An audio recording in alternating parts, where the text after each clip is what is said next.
கெட்டும் வாய்ப்புகள்.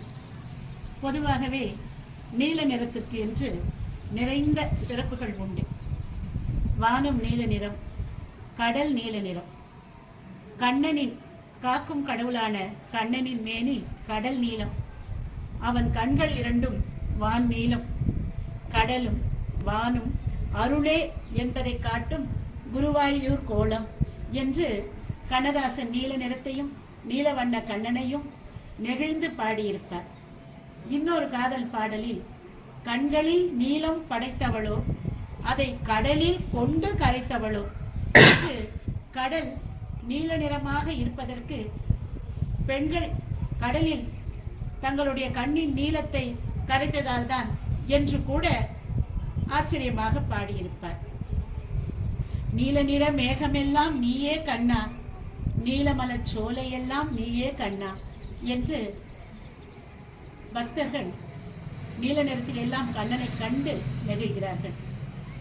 பாரதியாரோ கவிதை அழகில் இப்படி பாடுகிறார்: சுட்டும் விழிச்சுடர்தான் கண்ணம்மா சூரிய சந்திரரோ, பட்டு கருநீல புடவை பதித்த நல்வைரம், நட்ட நடுநிசையில் தெரியும் நட்சத்திரங்களடி என்று வானத்தை கூட பட்டு கருநீல புடவையாகவும் நட்சத்திரங்கள் அதனுடைய ஜரிகையாகவும் அதனுடைய மணிகளாகவும் பாடியிருப்பார்.